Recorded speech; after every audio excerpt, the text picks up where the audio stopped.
మొన్నే మంత్రి పదవి నుంచి బత్రఫ్ గురైన జయరాము ఆలూరు నుంచి దెబ్బకి జగన్మోహన్ రెడ్డి గారి దెబ్బకి ఆలూరు నుంచి పారిపోయి గుంతకల్లో పోటీ చేస్తానని మొన్నే వెల్లడించడం చూసాము.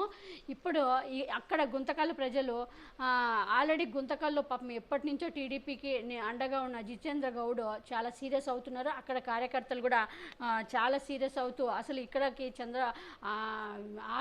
ఆలూరులో ఓడిపోయిన ఆలూరులో చీదరగొట్టిన చెత్తని ఇక్కడ మళ్ళీ గుంతకల్లో ఎందుకు, ఇది ఎంతో పవిత్రమైనది గుంతకల్లు, ఆంజనేయ స్వామి ఉండే ఇక్కడ ఎంతో బలమైన నియోజకవర్గాన్ని ఇక్కడికి తీసుకురావడము, ఇక్కడికి ఆలూరు నుంచి ఇక్కడికి రావడం ఏంటి?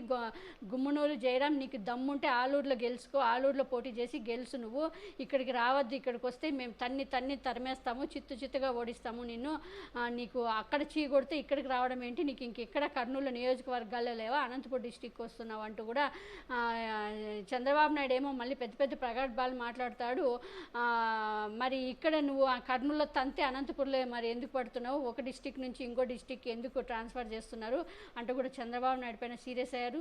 టీడీపీ నాయకులు కార్యకర్తలు పెద్ద ర్యాలీ చేస్తూ గుంతకల్లో జితేంద్ర గౌడ్కి ఇవ్వాలి నెక్స్ట్ టికెట్, ఇక్కడ టీడీపీ నుంచి మేము జయరాంకి ఇస్తే ఒప్పుకోము అంటూ కూడా వాళ్ళు పెద్ద ధర్నాలు చేసి చంద్రబాబు నాయుడికి స్ట్రాంగ్ వార్నింగ్ ఇచ్చారు.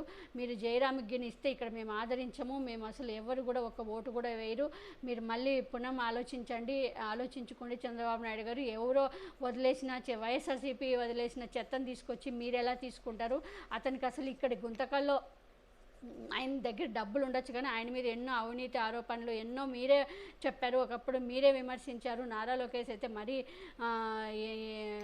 నోటుకొచ్చినట్టు ఇష్టం వచ్చినట్లు విమర్శించడం కూడా చూసాము.